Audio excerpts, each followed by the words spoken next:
एही दिन सुना दर हेबो 55,000 टंका। एबे जहा को नहीं खुशी रे आत्महरा हेलेनी सुना प्रेमी। सुना को नहीं सामना को आसिला बड़ खबर।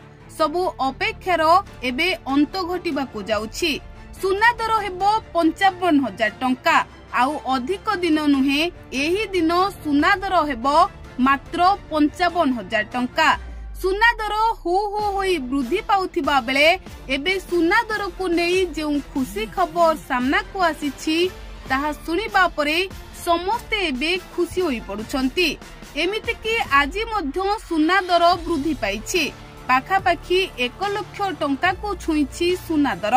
तेबे एहा पूर्वरु सुना दर को नहीं एमिति खुशी खबर लोके आगुरु केबे सुनी नथिले, जो खुशी खबर एबे सामना को आसीछि।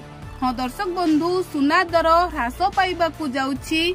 सुना दर एकदम भाबरे ह्रास पाई मात्र 55,000 टंकारे 1 भरी सुना मिलिबो बोली कुहा जाउछि। तेबे केबे एही सुना दर 55,000 टंका को ह्रास पाइबो, आसंतु संपूर्ण खबर उपरे नजर पकाइबा। दर्शक बंधु, जो माने सुना प्रेमी और जो मानकर झियो विवाह आगको अछि से माने अपेक्षा करिथिले केबे सुना दर ह्रास घटिबो।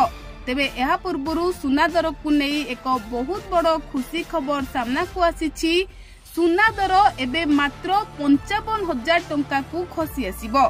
तेबे आपण माने जानिथिबे अमेरिकार विशेषज्ञ माने अनुमान करिसंती कि आसंता किछि वर्ष भितरे सुना दर रे बहुत बड़ परिवर्तन घटिबो। आउ सुना दर 55,000 टंका पाखापाखी खसी आसीबो बोली विशेषज्ञ माने अनुमान करिसंती। तेबे एहा केउ दिन हेबो सेमिति कोनोसी स्पष्ट सूचना सामना को आसिनी। एही दिन सुना दर हेबो 55,000 टंका। एबे जहा को नहीं खुशी रे आत्महरा हेलेनी सुना प्रेमी। सुना को नहीं सामना को आसिला बड़ खबर। सबु अपेक्षार एबे अंत घटिबा।